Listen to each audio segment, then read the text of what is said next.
attacks against our electoral system, against our democracy, apparently because he has a personal beef against me. This is not just an attack against me and my campaign, although that may have added fuel to it. This is an attack against our country. We are well beyond normal political concerns here. This is about the integrity of our democracy and the security of our nation. A personal beef? Okay, Hillary, let's see if I got this straight.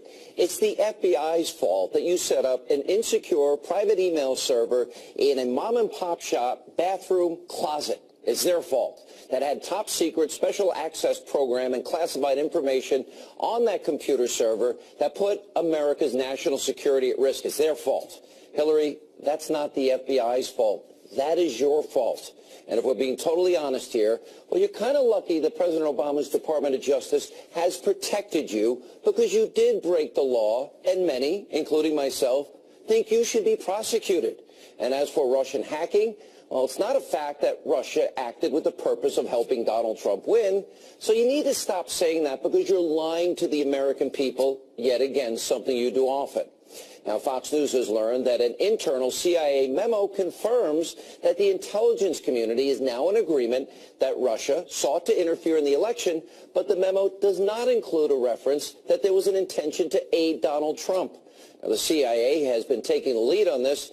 Well, that's the same agency that lied to the American people, all of you watching, by to say terrorism was not the plane. Their argument, spontaneous demonstration related to a YouTube video, and the demonstrators just happened to have mortars and RPGs in their back pocket. Really? I'm a react today. I felt that the most effective way to ensure that that didn't happen was to talk to them directly and tell them to cut it out, and there were going to be some serious consequences if he didn't. 37% of Republican voters approve of Putin. For too long, everything that happens in this town, everything that's said, is seen through the lens of, does this help or hurt us relative to Democrats or relative to President Obama? Unless that changes, we're going to continue to be vulnerable to foreign influence because we've lost track of what it is that we're about and what we stand for. Obama's so tough. He told Putin and China to cut it out.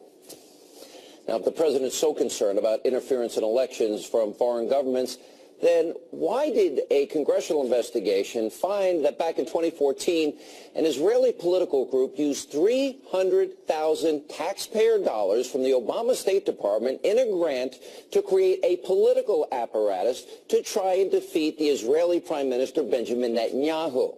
In other words, Mr. President, were you trying to interfere in Israel's elections? Now, Clinton, Obama, and the left, they've also been pushing the idea that WikiLeaks worked hand-in-hand with Russia to release John Podesta's emails, but the facts, sadly for them, it says otherwise. Yesterday, I had the founder of WikiLeaks, Julian Assange, on my radio show, and he said Russia did not give him the Podesta emails. Do they have any proof? So far, they haven't presented it, but listen to Assange. Our source is not the Russian government. So in other words, let me be clear. Russia did not give you the Podesta documents or anything from the DNC. That's correct. Can you confirm whether or not you have information involving hacked info from the RNC? We received about 3 pages of information to do with the RNC and Trump, but it was already public somewhere else. Whether you like Julian Assange and WikiLeaks or not, for 10 years, they have never been proven to have gotten anything wrong, not one time. And then there's President Obama on The Daily Show saying there was no vote tampering done by the Russians in this election. He told us himself. Take a look.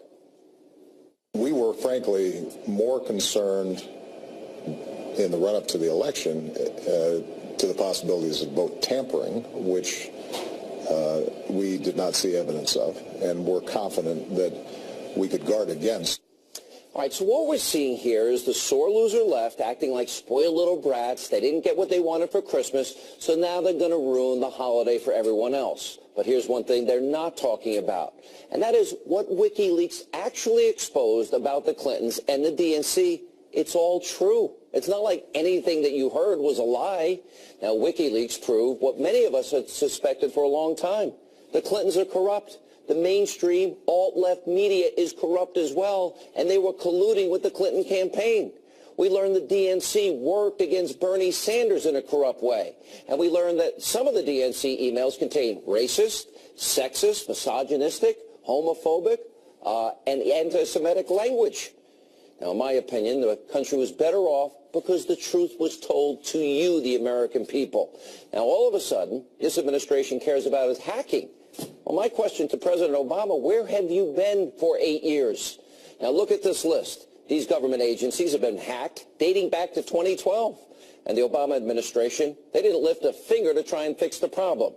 Now, I've said it many times on this program. Yes, Julian Assange is controversial, but did he not do us a favor? Did he not do us a favor by exposing one of our glaring weaknesses? And shouldn't we have been fixing it the last 8 years? So if the left is so upset about publishing stolen material, okay, if you're really consistent intellectually, where was the outrage when the New York Times published Donald Trump's stolen tax returns? They all reported it. Now, if WikiLeaks had all this information and it was about Donald Trump, I think the left would have loved it being exposed. So give me a break. It would have been wall-to-wall coverage every day, every minute, every night. Now, what this really comes down to is this. The left, the media, they're mad. They're angry. They're in denial. They don't want to admit they failed and that they got exposed, and in the end, they lost. And they can't admit that they failed. And by the way, what happened to the left's attitude before the election? Remember when they were telling Donald Trump to stop raising concerns about the system being rigged? Remember when Obama, just a couple of weeks before the election, said this? There is no serious person out there who would suggest somehow that you could even rig America's elections, in part because they're so decentralized and the numbers of votes involved. There's no evidence that that has happened in the past or that there are instances in which that will happen this time. And so I'd advise Mr. Trump to stop whining and go try to make his case to get votes. Yeah, President Obama and Hillary, they need to stop whining. There's Hillary Clinton. She did the same thing. Remember this before the election. That's horrifying. You know, every time Donald thinks things are not going in his direction, he claims whatever it is rigged against him. Now, make no mistake, by doing that, he is threatening our democracy. Hillary, stop whining and complaining. Listen to your own words, your own criticism, because what you said and what the left is doing is you're advancing a false conspiracy theory as to why you lost. You can't accept responsibility. It's also time for Hillary to stop making it all about her. Now, for decades, she's been playing that same victim card, the same conspiracies, blaming all her troubles, all her many scandals on someone or something else. Remember back in the 90s when Hillary tried to blame the so-called vast right-wing conspiracy, all about Bill Clinton's misconduct. Let's blame somebody else. Take a look. The great story here, for anybody willing to find it and write about it and explain it, is this vast right-wing conspiracy that has been conspiring against my husband since the day he announced for president.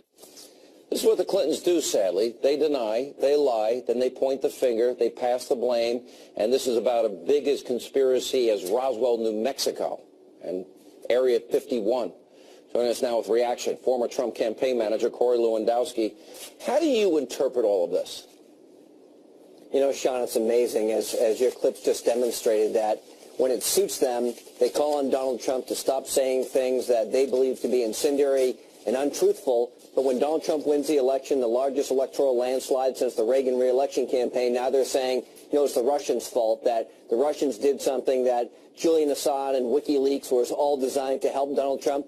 The bottom line is, and you've already pointed this out, every single email that was published from the Podesta email chain has proven to be authentic, and the Clinton campaign did not want to authenticate those one-off, but they have never, ever said that those emails were wrong or that they weren't authentic because they know them to be true. So this is just, you know, sour grapes is what this comes down to. Tell me where the evidence is that Russia's involved. Now, the Daily Mail had a report yesterday about this guy, Craig, I believe his last name is Murray. And Craig Murray says he got them directly from a Democrat who was disgruntled because Bernie Sanders had been cheated and the corruption at the Clinton Foundation, and that the actual emails were handed off personally by American University in a wooded area. Which is more likely to be true? Look, the bottom line is, there is no hard, fast evidence. We heard President Obama say it directly, that the Russians were involved in any way, shape, or form. And the fact that our system, as President Obama pointed out, is so decentralized that there's no individual way to go and steal this election. This election was not stolen. Donald Trump went out, he connected with the voters, and look at what the stock market has done since Donald Trump has taken over as a president-elect. It is through the roof. All right, so I hope that means more people have more money to spend at Christmas. So let's look at this objectively, though. So if we're to believe that that Democratic blue wall that broke down in Iowa and Ohio and Michigan and Wisconsin and Pennsylvania, states that have a lot in common economically, that those are the states, the only states that were the ones that were influenced by, quote, Vladimir Putin and Russian hacking, wouldn't it be more likely that it was the message that we can get America back to work, putting America first, bringing in manufacturing? Isn't it more likely that those states that have suffered disproportionately to others, that the message was what made those states change? Otherwise, the whole country would have bought into the Russian hacking, right? Well, that's exactly right. And the bottom line is you've got states that have been disproportionately affected by bad trade deals that, as you know, Hillary Clinton was in favor of TPP. She called it the gold standard until she was running in a campaign where Bernie Sanders pointed out the flaws and she changed her position. States like Wisconsin and Michigan and Pennsylvania have been hammered by bad trade deals. Donald Trump, from day one in this campaign, has said, we are going to have fair trade. It's going to be fair trade to the American people for a change. That message resonates with all those people in those states that have been put out of work by bad trade deals perpetrated by this administration and others, and they want to change. Washington has lied to them for 30 years, and now they're ready for a change. Now, last question. So you worked for CNN during this process. How horrible, I mean, I guess it was you, Jeff Lord, and what was Kayleigh? Is that, what's her name? Kayleigh McEnany, good, yep, nice woman. Okay. What was it like 6, 7, 8, 9 on 1 every night? Look, I think there's a lot of good people over there. I think what the difference is, Sean, is that they fundamentally believe that Hillary Clinton would have been a better president than Donald Trump. I don't believe that. I've never believed that. That's why I worked for Donald Trump. That's why I stood up for Donald Trump every chance I could on CNN, because there's a fundamental difference.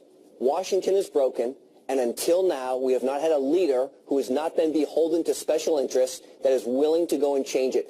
Donald Trump is the change agent. The American people see it now. Now the networks are seeing it, and they are going to have a great year moving forward because Trump is going to change Washington for the better. It is kind of nice to hear your comments without David Axelrod and Van Jones getting in your grill. Corey, good to see you. Congratulations. Thank you, Sean. Merry Christmas. Merry Christmas, sir. Coming up, President-elect Donald Trump back on his thank you tour tonight. He's in Florida. We've got the highlights also coming up tonight. I will get the Gulf states to give us lots of money, and we'll build and help build safe zones in Syria so people can have a chance. All right, President-elect Trump, he says that he can get the Gulf states to pay for the Syria safe zones. We'll check in with Dr. Gorka. He'll weigh in on that. And later tonight, a California mother of 4 missing, and police suspect her illegal immigrant husband may be to blame. That and more straight ahead.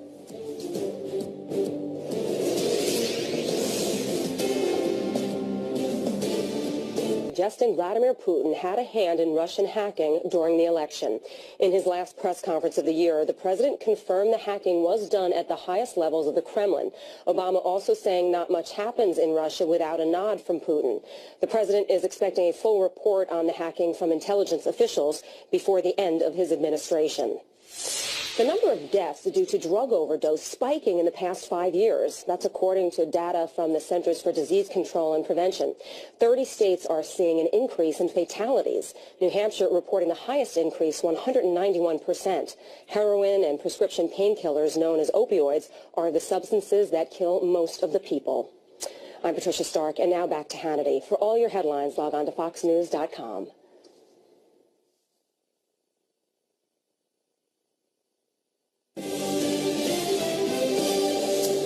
back to Hannity. So President-elect Trump, he's back out on his thank you tour, speaking to supporters. Here are some of the highlights.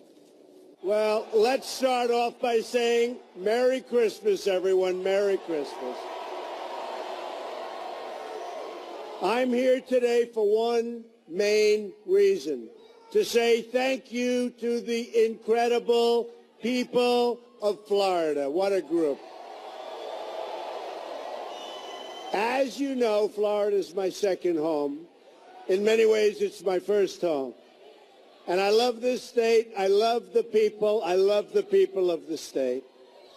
You propelled to victory a grassroots movement, the likes of which the world they've never seen it before. Look at these people. How many people are here? Man, that's a lot of people. There's rarely been a time when we've needed military power more than it is right now, and we're going to have it. It's going to be peace through strength. Peace through strength.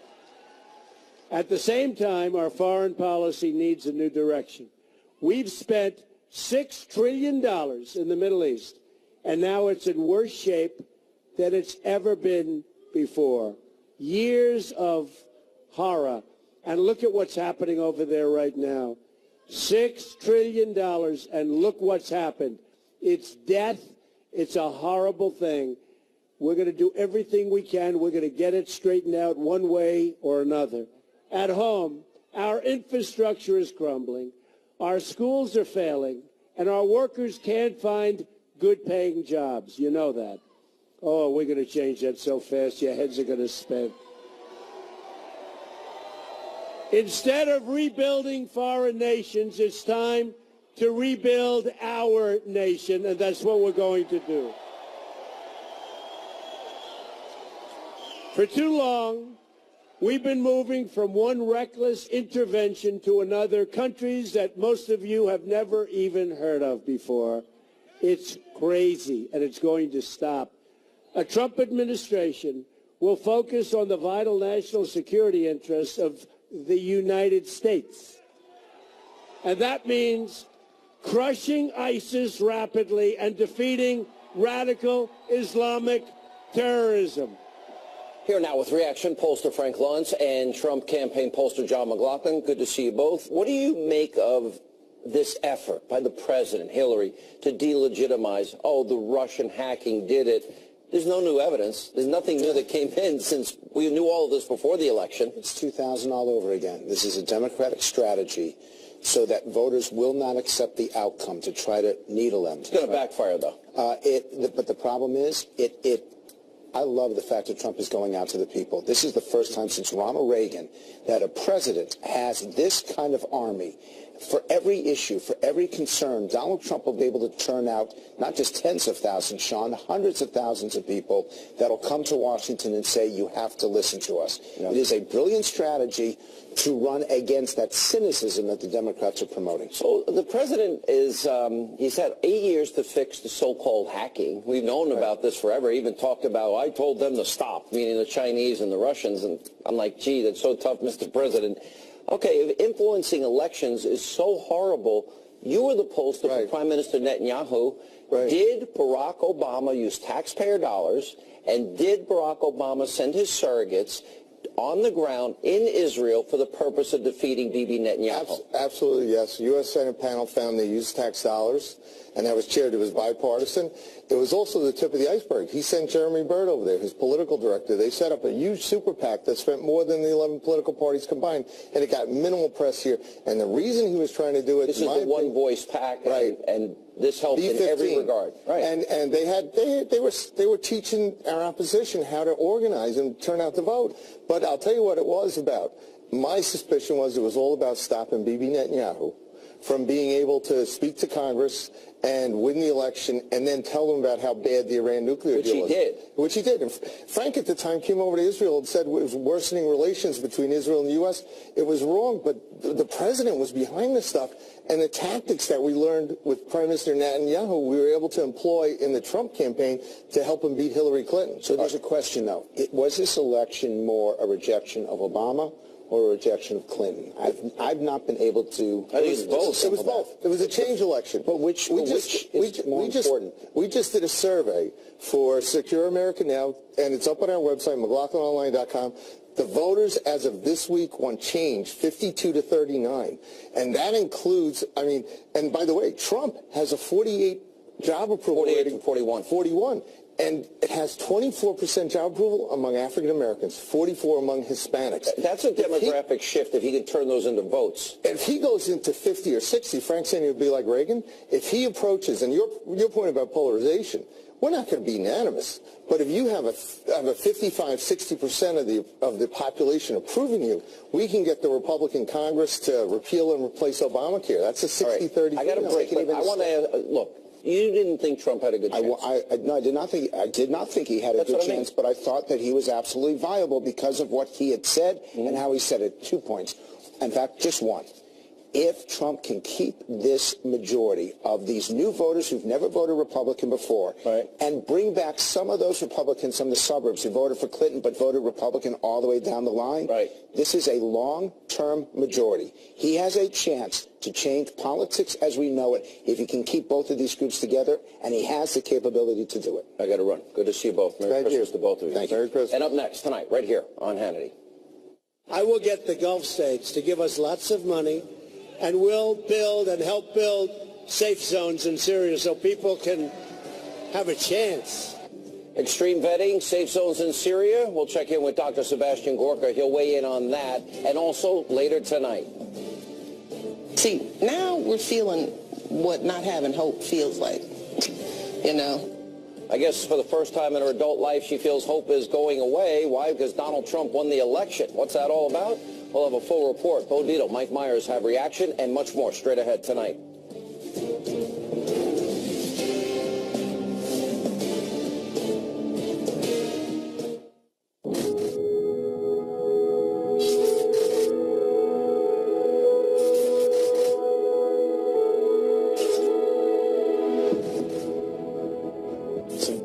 Swings of the massive government ramping up the fight against ISIS is a monster storm. The fight over the balance of power. Horrifying attack could have been just getting started as this news is.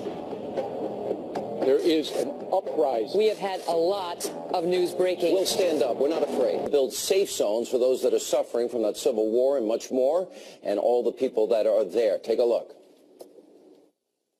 And we'll build safe zones in Syria. When I look at what's going on in Syria, it's so sad. It's so sad.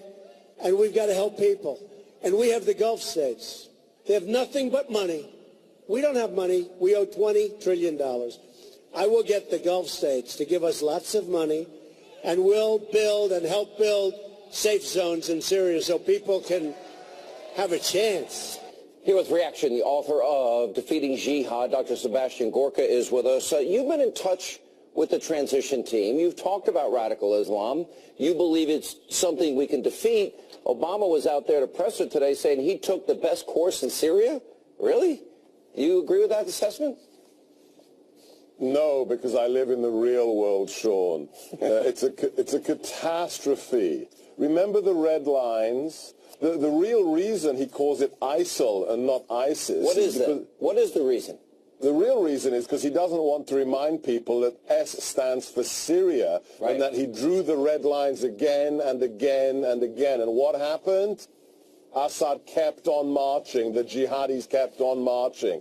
The fact is, this is all going to end on January the 21st. Our foreign policy has been a disaster. We've neglected and abandoned our allies. We've emboldened our enemies. You know, the message I have, it's a very simple one. It's a bumper sticker, Sean. The era of the pajama boy is over January 20th, and the alpha males are back. Okay, let me play Obama here and what he said at his press conference today, and then you tell me out of this what Donald Trump will do differently. Let's roll the tape. With respect to Syria, what I have consistently done is taken the best course that I can to try to end the civil war, while having also to take into account the long-term national security interests of the United States. Unless we were all in and willing to take over Syria, we were going to have problems. and that everything else was tempting because we wanted to do something, and it sounded like the right thing to do, but it was going to be impossible to do this on the cheap. But he's the one that drew the red line in Syria. If they do this, which they did, and that's use weapons of mass destruction against their own people, that would be a line, that would be a bridge too far. They did it, he did nothing. What will be different? Everything. It's not going to be just wagging your finger or sending Samantha Power to the UN to shout at Russia or Syria. It's been laid out. The Youngstown speech by President-elect Trump is the most explicit expression of his national security policy. But you heard it yesterday in Hershey, Pennsylvania. You've heard it again and again and again. Safe zones. There's going to be a place where the refugees will be protected. We will send aid to them. But we're not going to deploy the 82nd Airborne. This is Obama's straw man argument. He said there's what we did, which is nothing, or there's invading and taking over Syria. That's absurd. That's a straw man argument. The idea that there's nothing in the middle, Donald Trump, the master of the deal, will use the smart moves that are in between doing nothing and invading. All right, Dr. Gorka, always appreciate it. Any chance you'll work in the administration? I know you've been over to Trump Tower a couple of times. Anything you can share? I'm waiting to hear. They've asked if I'm interested just today. That's all I can say, and I said I'd be delighted. Listen, I would love to see you there. It would be great for the country. And the fact that you're willing to serve would be awesome. Good to see you, sir. Merry Christmas. Thank you. Merry Christmas. And coming up next tonight on this busy news night right here on Hannity. See, now we're feeling what not having hope feels like, you know. Really, for the first time in my adult life, I am proud of my country. Now she's not so proud. Anyway, Michelle Obama slamming the incoming Trump administration clearly, well, isn't taking voters who elected Trump too seriously. We'll check in with Bo Dietl and Mike Myers with reaction. And also tonight, a California mother of four is missing. Police suspect her illegal immigrant husband may be to blame. We'll tell you that story and more straight ahead.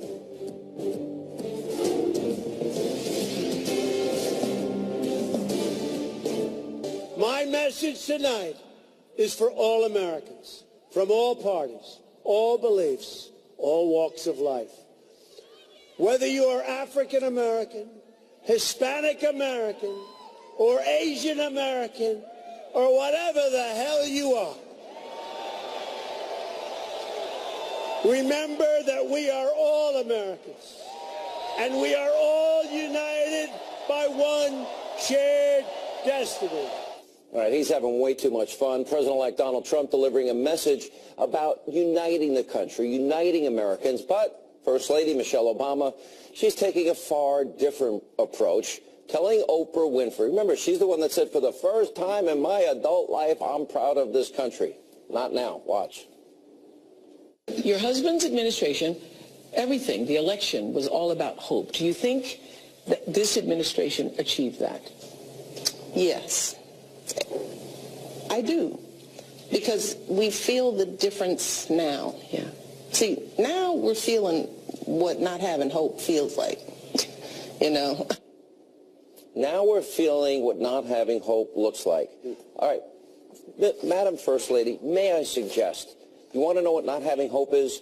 Under your husband, 50 million Americans in poverty, 50 million Americans on food stamps, 13 million more than before he took office on food stamps, 8 million more in poverty since he's become president. Lowest labor participation rate since the 1970s. Lowest home ownership rate in 51 years. But we're feeling what not having hope feels like? Well, a lot of people didn't have hope because of his failed policies. Joining us now is Democratic New York mayoral candidate Bo Dietl. Now are starting to feel good about a new leader in this country going to lead us out of this abyss that we're in. I loved also Congressman King, what he did when he visited the president-elect about the opening up the federal investigations into these Muslim mosques. If there are terrorists that are percolating there, we got to find out. We can't wait for another attack. And you know, there's something important. These two, Hillary and these two. Who? What do you mean these two? Michelle. What is this? Hillary and Michelle. They are the two queen bees of the real deplorables. Those irredeemable. You're going to call them irredeemable deplorables? Deplorables. They're the real ones. I'm telling you, I am so sick of them. I can't, wait a minute, let me talk. I can't wait. My hope is, I can't wait until December 19th when the Electoral College finally votes. That's Monday. Because That's Monday. That's right. But you would never believe it because Hillary still believes she's campaigning. This is an endless, perpetual campaign. She lost. So I hope that Donald Trump, come January 20th, is the first day. That's my hope is. At January 20th and 21st, we will have, finally, we'll have a new government. Right, now you let me talk. All I can say is one thing. You know, Hillary Clinton lost the election. You know, the First Lady, with all respect to her, she came out and she said she was not proud to be an American when he was elected. She said for the first time in my adult life, I'm proud of my country. So she wasn't proud. I'm proud of our country that we're able to take the people's vote, and the majority of this country, electoral votes, and the majority of this country now has voted someone for change. But she's living in a bubble. 13 million more Americans on food stamps, 8 million more in poverty. Hey, Michelle, your husband didn't get the job done. I want a government that really drains the swamp. I want a government. I do too. I want a government that really defunds defunds these sanctuary cities. I want a government that really builds the wall. I want a government that really has real borders. And get rid of people who are stay right where you are. We're coming back with both of you. We're going to talk about borders immigration. We got an important story out of California. Mother of 4 missing. Police have charged her illegal immigrant husband for possible murder and now asking for the public's help. We'll talk about that in relation to Donald Trump's policies of extreme vetting and building the wall and much more. Straight ahead. The murder rate in the United States is the largest that it's been in 45 years. We are going to bring this terrible crime wave to an immediate end, and it can go quickly. One of the greatest public safety threats remains open borders. I always say, there goes your safety, there goes your country. We will build a great, great wall, and we will put an end to illegal immigration. All right, that was President-elect Donald Trump vowing to reduce violent crime by tackling the issue of illegal immigration when he takes office. This can't come soon enough. We have a very disturbing story to share with you tonight out of California. In June, a mother of 4 named Cecilia Bravo Cabrera went missing. Well, now authorities have charged her illegal immigrant husband and apparent bigamist, Francisco Valdivia, with her murder along with his other wife, Rosalina Lopez, also an illegal immigrant. She's charged as an accessory after the fact. And joining us now is the man conducting the investigation in this case, and that's Tulare County Sheriff Mike Boudreau is with us, and we continue with Bo Dietl and Mike Myers. Sheriff, what's going on out there? Was this a case of somebody marrying somebody with the hopes that they get to stay in the country? Well, that's exactly what happened in this case. Back in 2000, Francisco Valdivia entered the United States via California and was caught by ICE and deported. Sometime after 2000, he re-entered the United States and met our victim in this case. A relationship developed, a business relationship, where he convinced her into marrying him in the hopes of gaining, being here legally. And just to fill in some gaps here, she had 4 kids from a previous marriage. Then apparently, I guess, his wife in Mexico found out he was married to this woman in the United States. And is that why the murder happened, in your belief? Well, we believe that the murder happened because Cecilia decided to discontinue that relationship. The information that we have from family members and also some digital forensics that we can't really go into today, but that she decided she was no longer going to participate in that relationship.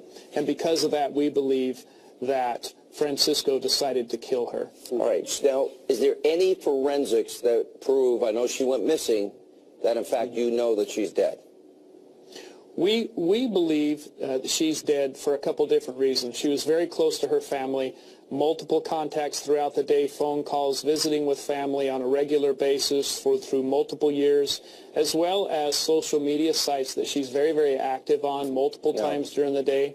That ceased and discontinued the very day that we located her burned vehicle in an orchard. Good grief. It's so sad. Bo, you know, when Donald Trump announced he was running for president and he talked about some people being criminals, murderers, rapists. We know the numbers. They're massive. We have one in New York with the correction officer. Yeah. This guy was an illegal immigrant. He was arrested 8 times, and he's on suspicion of killing that correction officer in Brooklyn, shooting her to death. This is happening over and over. And I got something to say.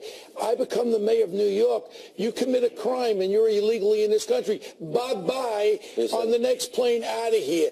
We're not going to have a sanctuary city. And by the way, you may not even have a primary because your opponent is so corrupt. He may be in jail by the time you... Well, no, not yet. I told Pete, don't do too fast. Like June 15th, something like that. I tell you right now, there'll be no sanctuary city for criminals in New York City if I become the mayor. That is nonsense. There shouldn't be sanctuary cities for anybody who's undocumented. You don't have to be a criminal. You know, but the law is the law. What happened to equal protection of the law and due process of the law and the rule of law? That's why I say we need a government where everybody is treated equally. You mean like Hillary Clinton should be charged? We don't need a Justice Department when Eric Goldholder... Let me ask the last question to the sheriff. Sheriff, do you believe you're close to finally resolving this case? It's so sad.